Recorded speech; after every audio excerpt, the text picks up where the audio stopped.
Hello everyone and welcome back to the 37th episode of the Roker Rapport. Me and Gav are joined today by some new faces, or should I say voices, in Connor and Copley. How are you lads doing? I'm good. I'm very good. Nice Sunday afternoon, sunny. Can't complain. Not too bad, thank you. Not too bad. Good stuff. Gav, how are you getting on, mate? Bit hungover, but standard Sunday, innit? Of course, standard Sunday. That's how we roll. Aye. Well, quite a few things have happened since the last time we spoke. We brought in some players, we played some games. Pre-season's very much in full swing, so let's start by having a little chat about the most recent result, which was unfortunately a 3-0 pasting by Scottish Premiership club St Johnstone. Now, while I think it's fair to say that pre-season isn't necessarily the be-all and end-all of everything, it isn't also fair to question what on earth happened yesterday. I mean, what do you make of it, Gav? What happened there in Scotland, in rainy Scotland? God, I really don't know, lads. It's just I know pre-season games generally don't matter. When it comes to it, you think, St Johnstone finished, fourth in the SPL last year. I think Jarrowfen would probably finish fourth in the SPL. It's not a great standard, and with the right organisation and the right level of coaching, obviously decent managers can work with limited budgets in Scotland. Clearly, as you can see, there's not a big group of players at St Johnstone, but it doesn't make the results seem any better. We've turned up to games like these expecting to win because we're the big club, we're the ones with the talented players that we've spent a lot of money on the squads, and it's not great, really, regardless of it being pre-season. I know it's not great that you fold in such a fashion and are unable to get back into the game against weak opposition is the top and bottom of it. I wasn't at the game. I've seen the goals. The defending for all three was shocking. I'm sure we'll get on to Mannone's catastrophe, which led to the first one later on.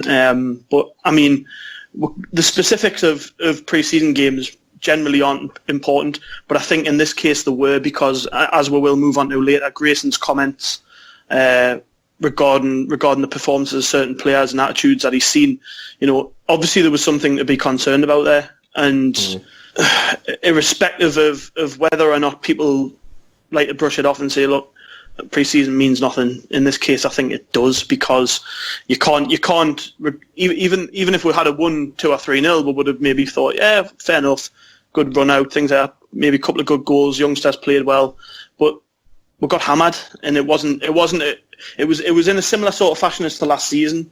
3 goals in quick succession. There wasn't a great amount of urgency after the goals to get back in the game.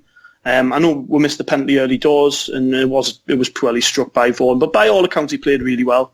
Put himself about, and Grayson made an example of that after the game, stating that the 3 loudest cheers of the game came when Vaughan tracked back to win a couple of tackles, and then the other was for, I'm not sure, another big tackle later in the game. But Vaughan is obviously a player that Grayson wants to put up on a pedestal and say, look, the reason this lad's here is because he's worked hard to get this position, and the rest of the squad need to live up to that sort of standard. And players like Lamine Kone, for instance, undoubtedly talented, capable of doing just about anything he wants on the football pitch on his day, but sadly, he's got to show it in pre-season, because there may be a situation where he is still at the club come the end of the summer. You never know. I don't think for 1 minute though that if he's not putting the effort in, the attitude's bad. I don't think for 1 minute that Grayson would keep him around. But it goes back to what Simon Grayson said last week when he was asked about Khazri and Lenz. He said that, look, doesn't matter where the futures lie. At the minute, the Sunderland players, they chip in like the rest of the squad. They train just as hard. They work hard in the games. Clearly, that's not been the case with certain players. So, from that perspective, that is concerning, because at the end of the day, it's what they do in pre-season which leads into the new season, isn't it? It's the work that goes into the training, the organisation, the fitness. If that's not spot on in pre-season, then we'll come to start season, we'll start slowly again, like we do it nearly every year. So it's important that Grayson weeds out that issue early. I think we're going to see a lot of movement in this next week, playing squad wise. I think it's fair to say that there's a lot of changes need to be made. We need to bring some new players in, obviously, but going out as well. I think if there's players there that he's not happy with, he thinks are causing a problem, I don't think it'll be long before they're gone. Do you think, though, the pre-season in general has been poor? I mean, I know they won 3-0 at Livingston, but the Hibs game wasn't great. Obviously, it was a testimonial, so you have to bring that into consideration. And the Bury game, wasn't really a strong performance by the team. I'm kind of in a lot of ways glad glad that they took the hammer in yesterday, because I think fans were starting to get a bit taken away with the few signings, with some of the things Grayson was saying, and, you know, being pegged down a little bit. You know, it's going to be a hard struggle. We've still got a lot of holes in the squad. There's players that, even though, you know, we've seen even on Roker Rapport, we talk about possibly keeping Coney or Kasri or Lenz. You know, are they actually the right fit for the team at the minute? And, you know, I think as fans, we were kind of hoping they would be good next year, but they're probably not the right sort of fits for the team at the minute. I mean, what do you make of it, Copley? What are your conclusions so far? I kind of agree with both Gav and Connor. I think, I mean, you look at last season's pre-season, we drew with Dortmund, so it might be kind of a blessing in disguise. Grayson will get a feel for his squad. He gets to weed out who's making the efforts. He'll have sussed a few players out, and it's nice to see in the comments afterwards, following a bad defeat, that he understands the fan base and what the fan base is after, with the Vaughan performance, running for the shirt, making. He understands what we as fans are after, and I think that's good. And overall, this pre-season being such a mixed bag kind of gives us, you know, a reasonable expectation of what to expect this season. I mean, it's interesting. While we can sit here and say that pre-season doesn't necessarily mean anything, or the opposite of that it does mean something, it's obvious that to the management team and the backroom staff that there's a lot coming. There's a lot riding on it. You know what I mean? They're obviously making their initial judgments. It's the first opportunity they really have, the management team, to see exactly where we're weak and what we need. So I think it's easy to dismiss it as just a friendly, do you know what I mean? It shouldn't really mean anything, just about fitness. But it is about a lot more than that. So it's not disheartening or anything like that. I think in a way it sort of tempers our optimism, because obviously we waited so long to get a manager in, we waited so long to get players in.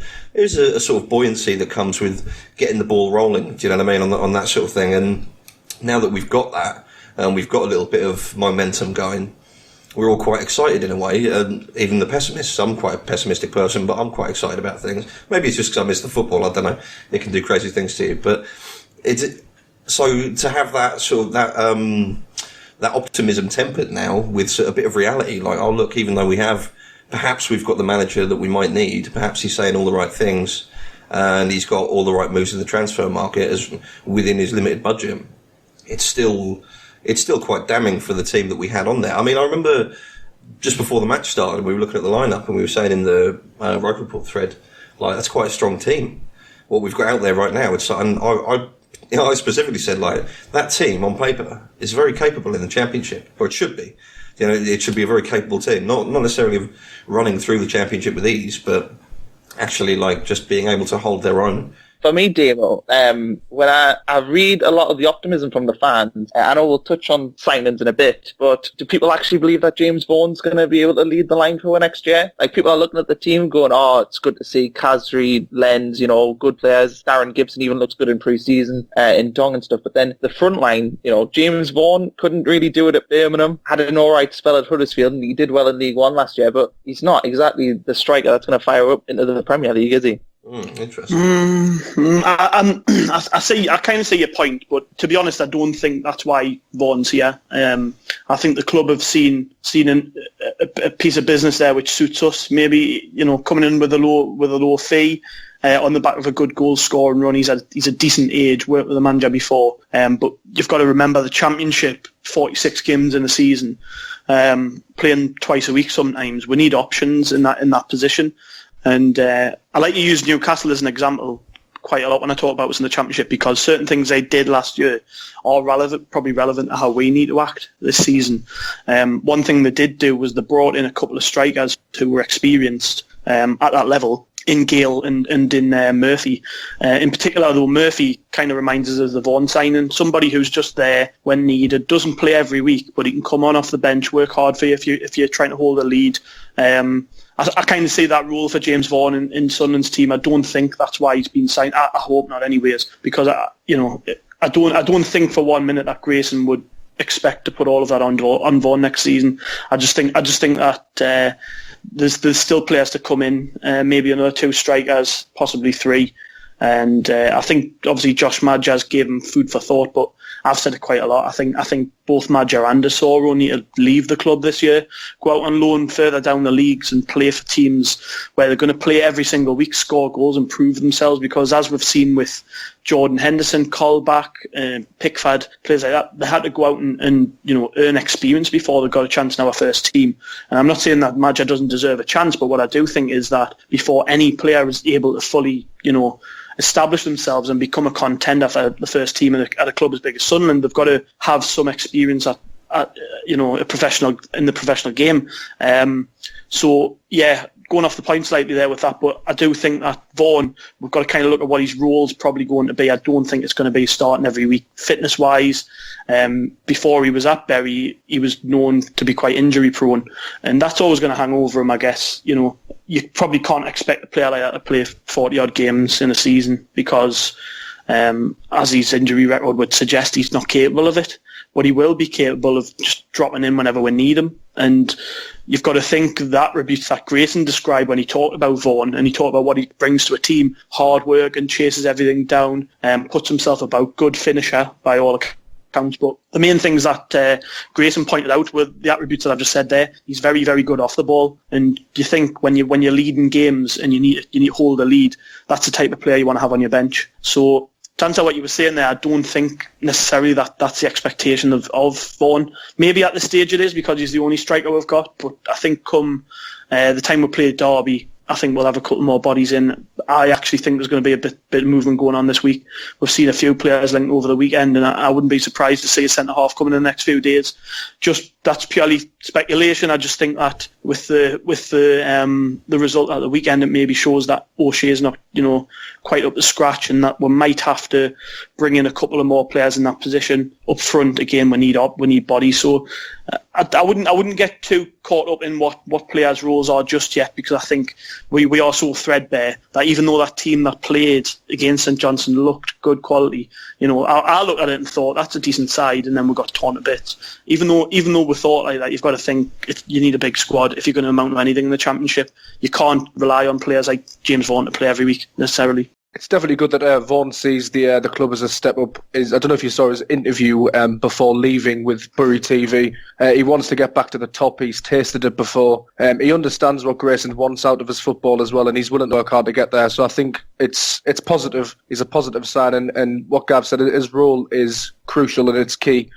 He's not going to be first choice. There'll be some movement, but I think he's experienced. He's been around the block a few times, and if he stays fit, he could be an asset.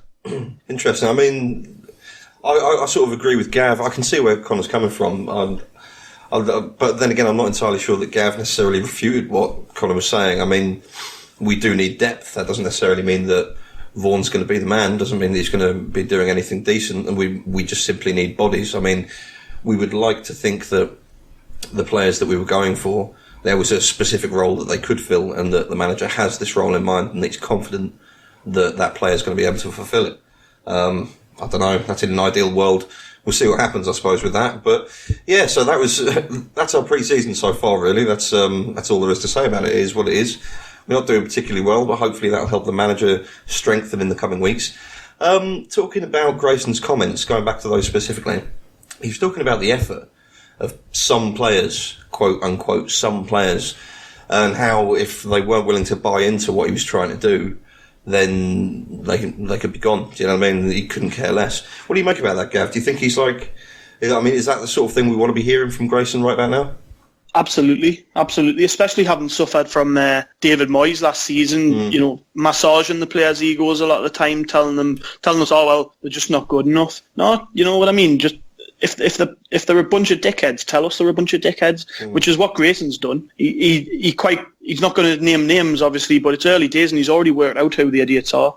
And it'll not be long before they're gone. We'll see in the coming weeks which players are gone, and you'll know exactly who the troublemakers were, because they'll be the first ones out the door. I wrote something on the site today about this. Actually, I put a piece up just looking at what he'd said, and really, I think those comments will be something a bit like when Moyes 2 games into the season referred to a relegation battle. I think we'll look back at things like this in the coming months and say that was a turning point, because I do think that Grayson gets it. I think he knows exactly what the fans want. He's quite clearly read up on and looked into the reasons why things have went wrong. He's been told why things have went wrong in the past, and he's thought, well, it's very simple. Let's just not do that. obviously it's easier said than done, but really just making a more positive, hard-working environment is what Sunderland fans want to see on the pitch. The players running and grafting every second that they're on there is exactly what we want to see. Look, if we don't amount to anything this season, nobody will complain as long as they're watching a team give their all. That's all that Sunderland fans have ever wanted. Right through history, Sunderland fans have been, they've watched some shit, they've watched some good teams, but more often than not, it's a case of, did that player try his best every time he pulled the shirt on? And if they didn't, we haven't got very many good words to say about them. If they did, they're remembered very well. Kevin Ball, Gary Bennett, players like that, who came from outside of Sunderland and became legends here just because of how much they love the club and they bought into it. And that's ultimately what Grayson's got to do. He's got to get these players on board. The ones who don't want to be here need to leave. And even if they're the more talented players, then, so what? I'd rather have a team of grafters at the minute who are just going to dig in and really help us get this club on a sound footing in the Championship, because it's a tough league and we can't afford bottlers, we can't afford shirkers, we can't afford any player who's going to go out there and not give his all, because if you do, then you haven't got a place at this club. James Vaughan, for instance, I know we spoke about him just before, but Vaughan is known for his work rate. That's the type of signing we're going to see. McGeady, all right, he was nicknamed McGreedy, I think, at a couple of other clubs, but apparently he works very hard. Takes on board instructions from the manager very well. Worked with the manager before, he knows what he's about. So I've heard people say that it's concerning that Grayson wants to bring in players that he knows, but I mean, I think that's kind of what we need at this stage, because there's so much shit there that he needs people on side immediately to help change the mentality of this squad around. And if it takes him saying things like he did to get things right, then I think we'll look back and say this is a defining moment, is a big moment in our season. I would agree with a lot of what Gav said. I think Grayson's comments, although I agree that obviously with exactly what Gav said before about effort, Sunderland fans like effort, I think Grayson used the 3-0 defeat, put the emphasis on a lack of effort and talked about how the kids had worked much harder, mainly just to put a bit of a shockwave through the squad. I think obviously people are likely to point to players like Horny and Lenz, but Lenz was probably one of the better performers in the weekend's game, so he's not necessarily a natural pick for that. So yeah, fair enough. I think it's crucial for Grayson to kind of foster a positive attitude, and if that means calling some of the shirkers out publicly, then so be it. It's going to kick some of them rightly up the arse, or they're going to be forced to leave. The players are going to know exactly where they stand with Grayson, as opposed to Moyes, who just seemed to mollycoddle them for most of last season. So I think he's going about things the right way. It's just a shame that it was a 3-0 defeat has kind of dampened some of the hope that Sunderland fans have seen. Well, I mean, we're talking about the play and what he said, his words exactly. Who do we think he's talking about, Gav, specifically? I'm gonna Horny. Had Lenz not have played well, but as he apparently I think got man of the match. Had Lenz not have played well, I probably would have said him. But specifically Horny, Mannone maybe. It was mooted that his agent Defanti he did say that at the end of the season that Mannone should probably leave Sunderland. So I don't know whether his head's in the clouds or not. I haven't seen that first goal. Christ, you would definitely say they are. But I think it's probably hard to say. We'll know in the coming weeks when players leave who they were, because anybody who's not on board is going to be out the door. Simple as that. I think with Mannone, I don't know how good of a goalie he is. He had that good run in the Great Escape team under Poyet, and then after that, he seems to have been a very shaky goalkeeper for him. People are thinking he's going to be, a solid Championship keeper next year, but I don't know if there's necessarily evidence to suggest that will be the case. I've never particularly been impressed with him. He's never been the same goalie after we got beat 8-0 off Southampton. I think if we're looking at the goalie situation at Sunderland, I think it's a must improve area, I believe, for Grayson, because I don't think we can rely on Mannone. I don't think we can rely on Mika, and I don't think we can rely on Sturridge. What do you make of it, Copley? I don't think Mannone has really been all that good, as Connor says, since the Poyet era, and obviously he's loved for that semi-final at Old Trafford, which was one of the best nights in my life, and I can't thank him enough from that. But he's been shaky of late, and I can't remember who it was said on the site recently, but they would like to see a young, hungry goalkeeper followed by a veteran. and they could kind of deputise for each other. I think that would be something that would be good. Obviously, Mannone is going to be on a bit of a wage at the moment as well, and we could possibly get some money for him. So if it frees up other options for Grayson, I wouldn't be adverse to Mannone leaving, especially given how shaky he's been. Well, he hasn't. To me, he just hasn't been the same since that Southampton game. I haven't. He's been a shadow of whatever we saw before that 8-0. It's just been, and he's had slight performances since then that have made you think, oh well, maybe that was just a blip. But he seems to just make these mistakes all the time. So, I mean, I think he's unreliable. I think he might have talent as a keeper, but he's far too unreliable. I think it would signal a new era if we change goalkeepers. To be honest, I think Vito has been a good servant for this club, but I just think we need somebody dependable, and we can't let past glory, if you want to put it like that. You can't let things like that cloud your judgment of him now. Has he performed well enough in the last year or two? No, not at all. I'm not going to chastise him for that mistake he made in the game against St Johnstone necessarily. I just think he's generally not that great. I don't like to say it because he's clearly a nice lad, and he's gonna go down, I guess, as one of the more loved Sunderland goalkeepers of recent years. Because, you do immediately attach great memories to him in the Sunderland shirt, but in the Championship, I think you need to have somebody. Generally, whenever we've been in the Championship and done well, we've had a dependable goalkeeper. Now, last time we were down there, it was Darren Ward, who, God, he came in as his backup actually, and obviously as the season progressed, he was our first choice. Ward was a great keeper, experienced, knew the lower leagues. Now, I'm not necessarily saying that that's what we need now, but I wouldn't be against Sunderland going to maybe looking down the leagues, League One.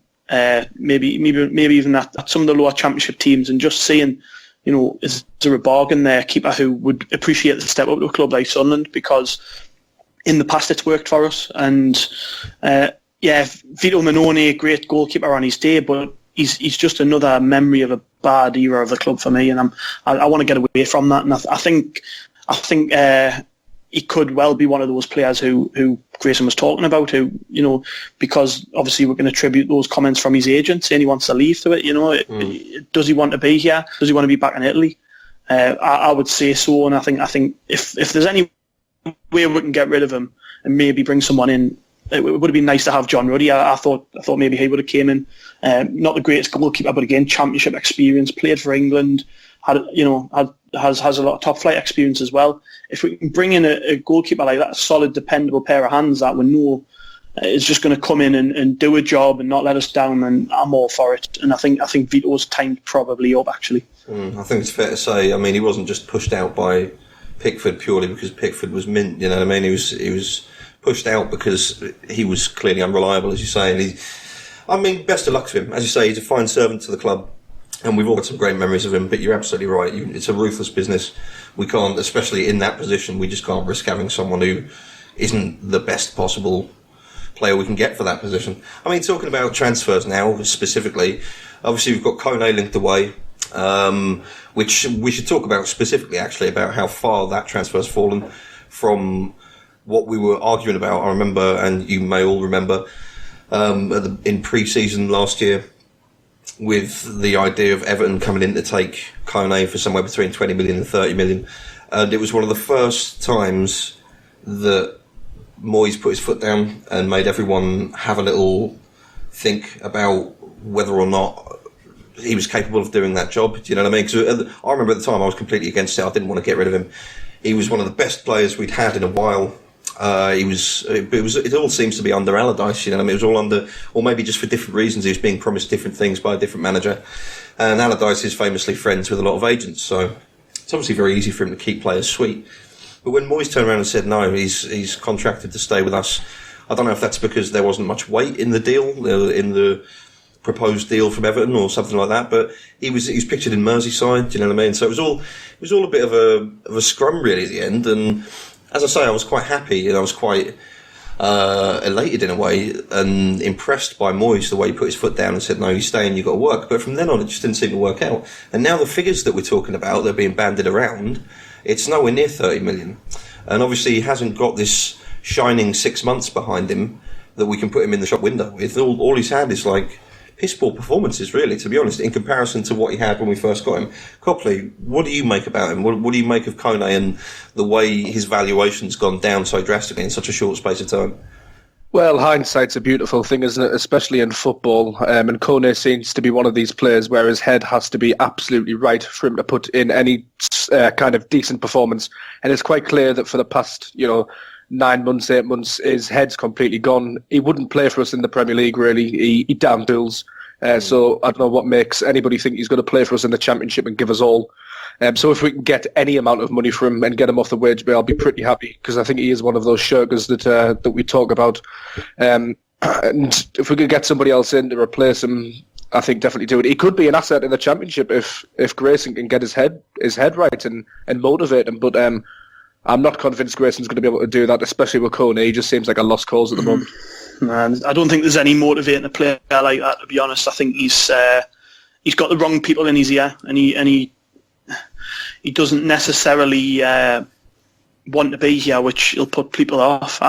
As Damien alluded to there, the whole scenario when he was linked with Everton, that would put me off straight away. His agent has far too much to say in what happens. That was all the agent stuff. That Kone didn't have a clue what was going on. I don't think he's intelligent enough to try and architect a move away in the way that they did. That was clearly agent play trying to screw Sunderland over. But he's been linked with clubs like West Brom, and I think, would Tony Pulis even want him? Would he want a player like that? Troublemaker, known for not putting his effort in every week? Because traditionally, Pulis teams, that's what they do. Work hard. That's why he gets the best out of average players.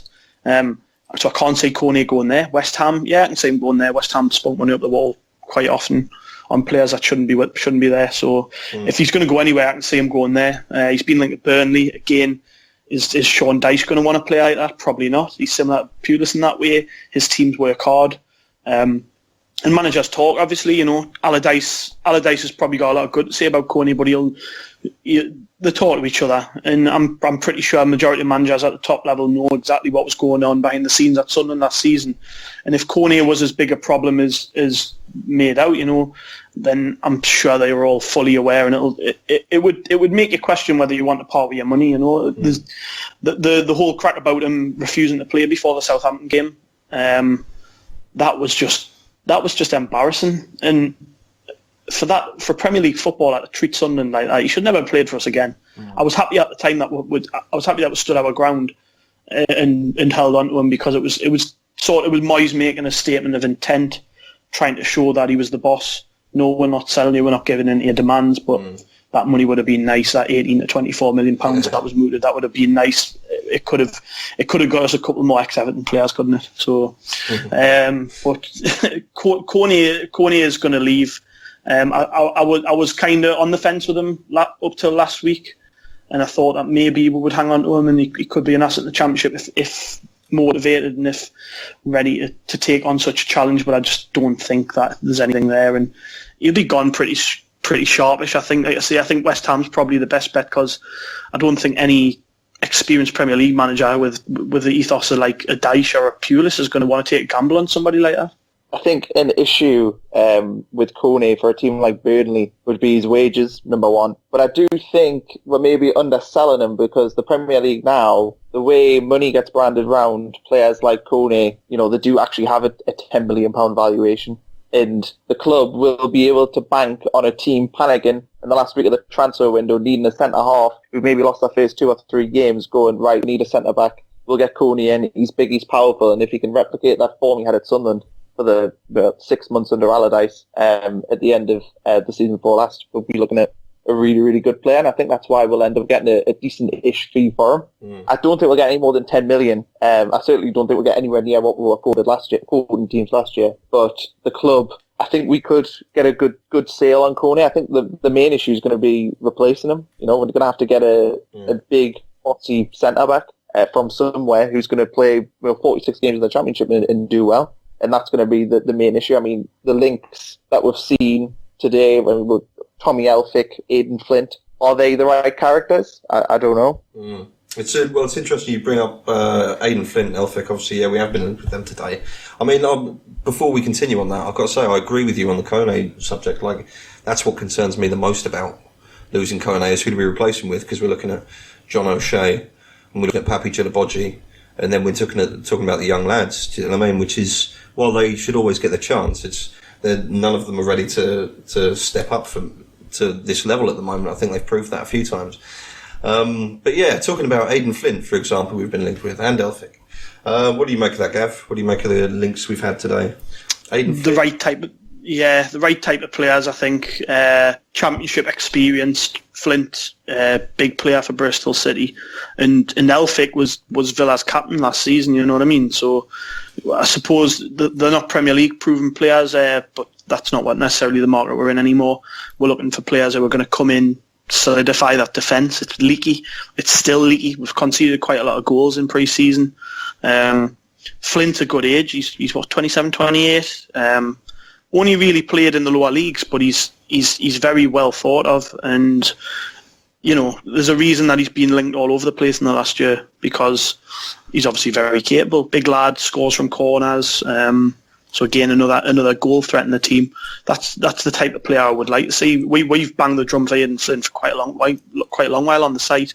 Elphick, I don't know a great lot about, but you would have to give him some credit for being a part of Bournemouth's move up the leagues, because he was with them for quite a few years. Villa bought him last season, and it just hasn't worked out. And you'd think with John Terry there's probably not a place in the squad for him. So you're probably going to get someone like Elphick for a lot less of an outlay, which will probably suit us.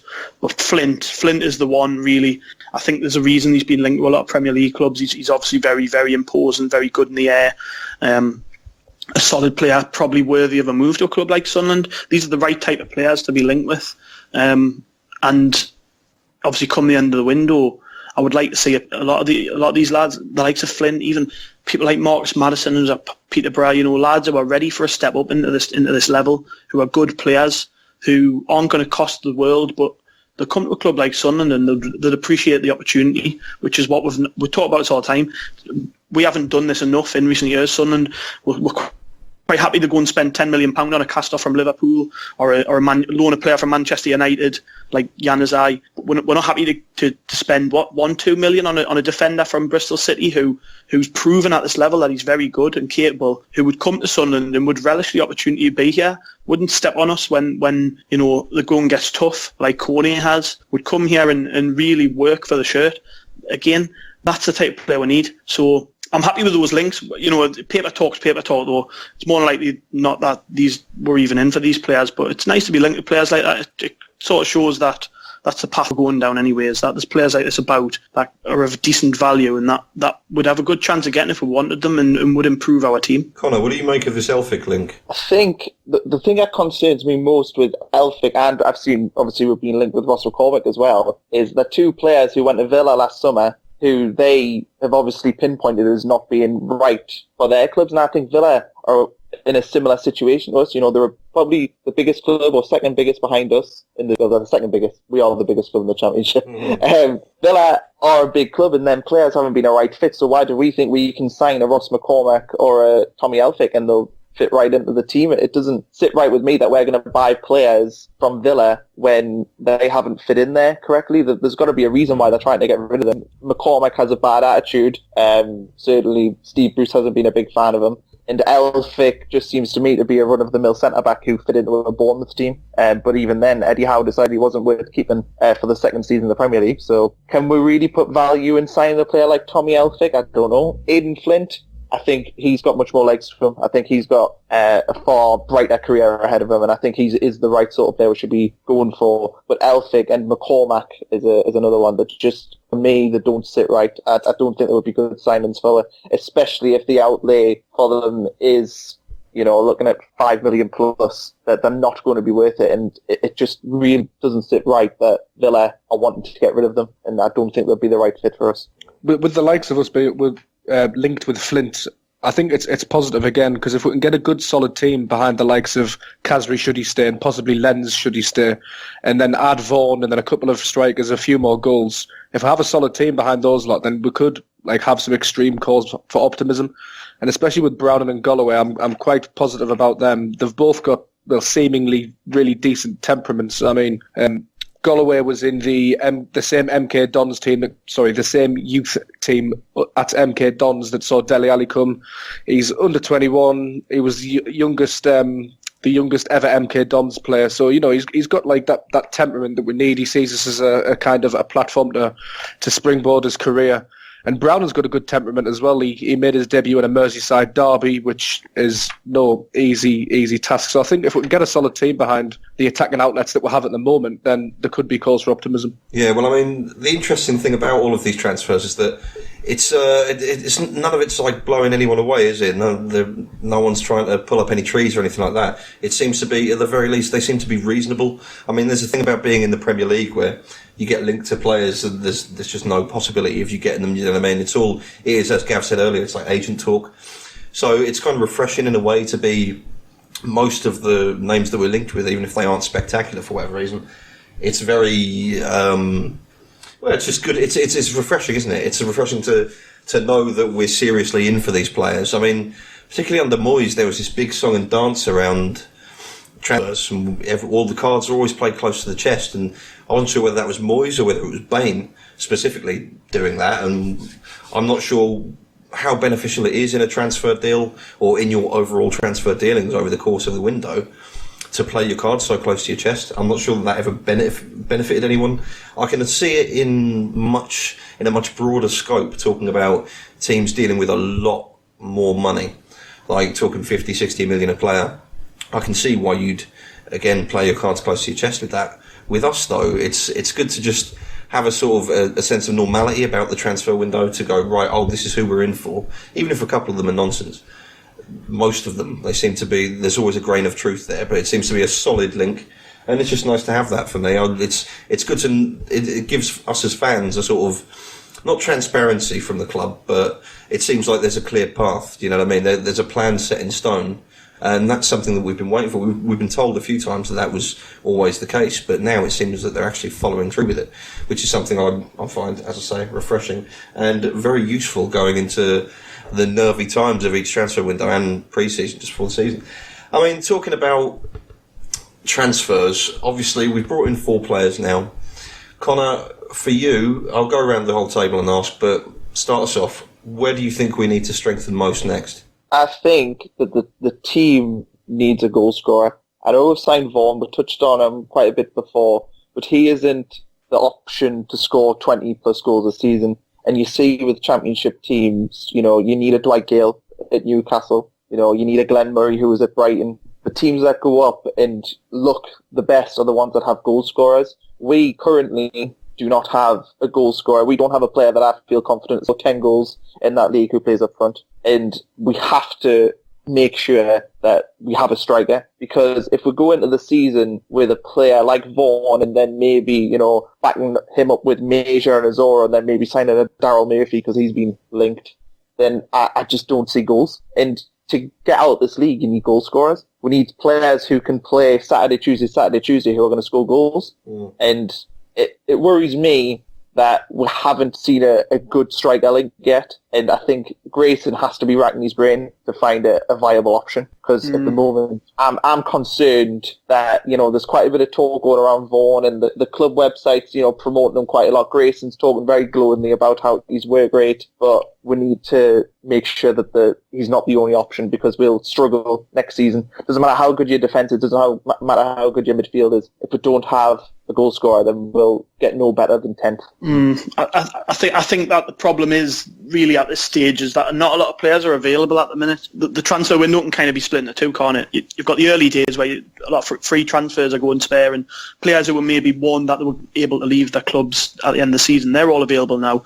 But then once the season's a couple of weeks in, the Premier League and the Football League season, once they're a couple of weeks in and you get towards deadline day and a lot more players start becoming available, players like Ross McCormack, who was signed for big fees and probably on big wages, you aren't going to get a player like that now. Sunderland aren't going to outlay money on a Ross McCormack now. They'll wait till deadline day when his value drops significantly, and the deal's probably working a little bit better for us, because we can't forget really that our financial situation hasn't just improved overnight. we don't have a massive budget to play with. So you saw the fees for McGeady and Vaughan, something like 750,000 for the pair of them. Amazing, really, when you consider what you're getting. You're getting a player who just scored 24 goals in League One, and then you're getting Preston's Player of the Year from last season. That's decent business. There aren't a lot of deals out there. That's the problem. There aren't a lot of deals like that out there. We've got to kind of just be patient, I think. And I think there will be movement this week, but I don't expect us to have the finished article come the first game of the season. I think you're going to have to wait maybe till the end of August when we're 5 or 6 games in to really see what Grayson Sunderland's going to look like. And it might even be a couple of years. I've said this before. He needs time to do this. We can't place too much pressure on the manager at this stage because we know the situation with the club ain't great. We haven't got a lot of money. There's still the ownership thing hanging over. I know Shaw's committed to the club short term, but they're not going to be spending big fees on players when that's still up in the air. And we have to just be patient that Grayson's going to get this right eventually. It might not happen overnight. It might not happen after 1 year.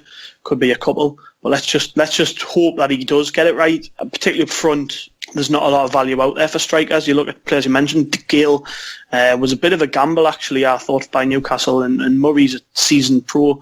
But how much would even a player like that cost you now? You see some of the fees for decent players now. Kyle Walker going for 50 million, Pickford going for 30. You're looking, and then you're thinking, well, what does a 25 goal season striker in the Championship cost you? Chris Wood, how much would he cost a team like Sunderland now? I mean, you're on about Premier League money, 15 to 20 million pounds on a striker. We just don't have that money. So we have to wait until the right deals come up, I guess. Vaughan was obviously a very good deal, and it came up at the right time, and we decided to go with it. But you're not going to find a 25 goal a season striker right at the start of the window, because we are still relatively early days, aren't we? It's 16 days into the window opening, 4 players in already. We just have to be patient, I guess. And from my perspective, going back to the original question, I think priority for me now would be a centre half. I know we've brought 2 defenders in who can play centre half, but I still think we need another one because we have to prepare for Coney leaving. Flint, a player we mentioned before, would be a great fit. I think somebody like that who's going to add an aerial presence in the box, both ends of the pitch, score your goals. But he's also a very good defender. Someone like that would be great, and he's not going to cost us what Coney's going to cost a West Ham or a Burnley. So for me, centre half definitely. That's where I'd be looking at next. Centre half, and then maybe a keeper, and then maybe look towards striking options. Maybe a loan from a bigger club. Someone like an Abraham who went to Bristol City, even from Chelsea. There's going to be players like that available who are looking for first team football in that league, who are probably ready to play Premier League football. They just need the experience of a club, and like Sunderland, really. So I wouldn't get too hung up on the strike. I think there's a reason we haven't seen a lot of movement yet. It's probably because we're just waiting to eke out the right deals, really. Yeah, and I think to kind of agree with Gav but disagree at the same time, goals win your game, so we're going to need options up front there, and I hope they do come sooner rather than later, but obviously, you have to work with the market and wait for it.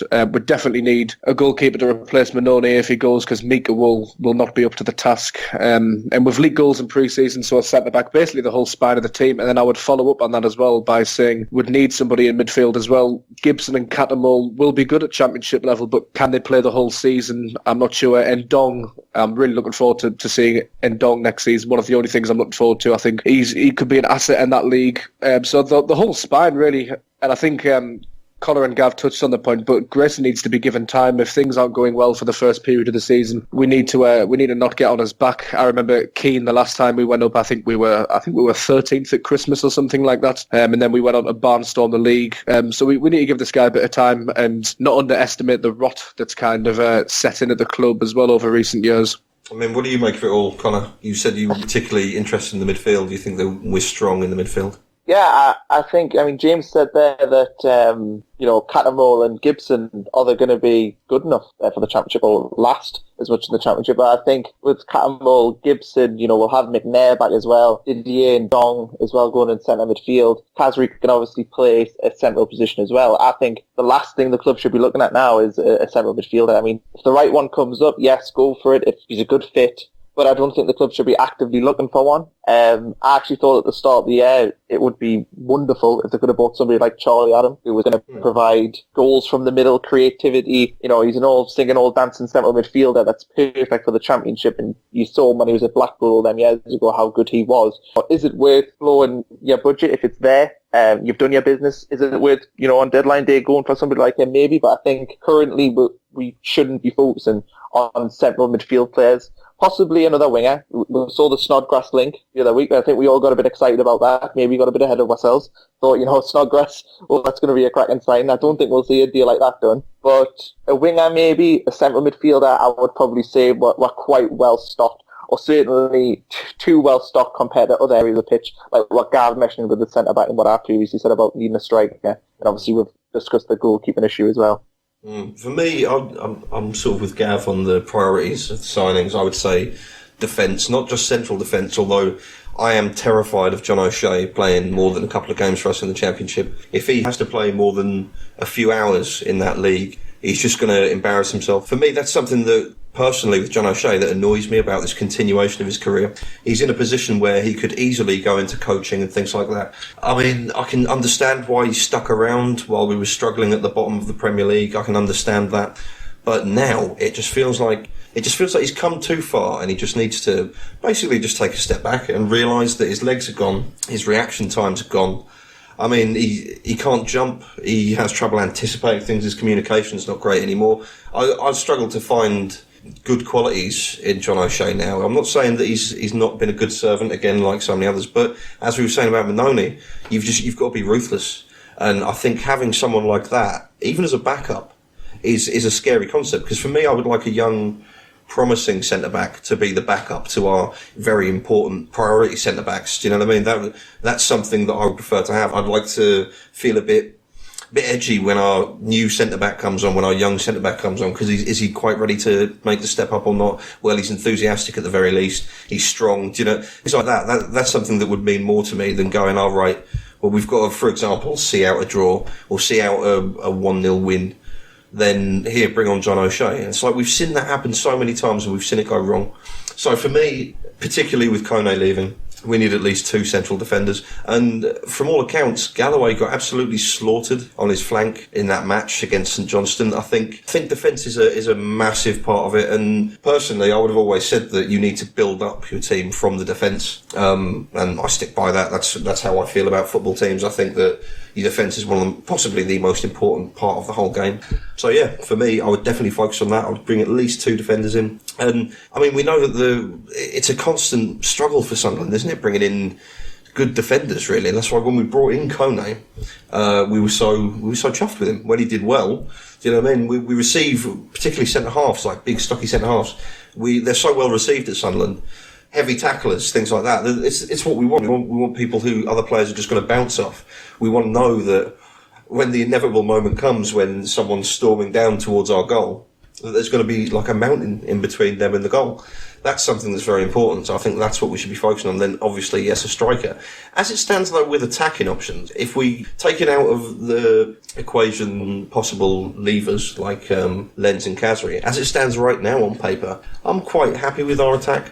I'm not sold on Vaughan. I don't know much about him, to be honest. And based on what I've heard, he might be all right. But it doesn't seem like anyone's expecting him to do particularly well. It doesn't seem like anyone's expecting him to put up. So even everyone who's saying give him a chance, doesn't seem like anyone's hoping that he's actually going to go on and score double figures for us. So obviously, and we've also been spoiled with Jermaine Defoe in a way, maybe not for the last few months of his time at Sunderland for whatever reason, but when we had him for the 18 months beforehand, it was like we knew what we had, you know. There was a purpose, at least, to the long ball hoofing up the pitch. Get it to Defoe, because 9 times out of 10 he'll score. Turned out to be more like 6 times out of 10, but still, those sort of odds are brilliant. I think we're really going to struggle to replace those goals. I don't think we've got anyone capable of that. I think Vaughan definitely needs to be backed up by 1 or 2 out-and-out strikers, because we haven't got any. This is the most scary thing about all of that. Hartlepool coming up next. We'll give you a shout after that. We'll record another episode and hopefully that'll go well. I wouldn't get too hung up about it though. That's the reality, isn't it? Yes, pre-season means a lot to management and it's very important. It's a very crucial part of the game. But the results, they're not what matter. So while it isn't necessarily just about building up fitness or anything like that, in a way, the worse it is, while it might not matter to us as fans, it does matter to the manager. So best of luck to him, really. As much time as he can get, as much time as the management team get with their new players and anyone that comes in, and just building up a general team spirit once the leaves have gone That's what I'm looking forward to, and I think we've got that to look forward to really over the next 2-3 weeks. It'll be quite exciting times, as exciting as things can get for Sunderland in the Championship. So yeah, thanks very much for joining us anyway for this episode. Don't forget, you can subscribe to us on Acast and iTunes. Also, do check out rokerreport.com. I say this every time I speak to you, but really worth your time, so do check that out. Yeah, that's all we've got time for. Thanks very much. This is the Roker Report, signing off.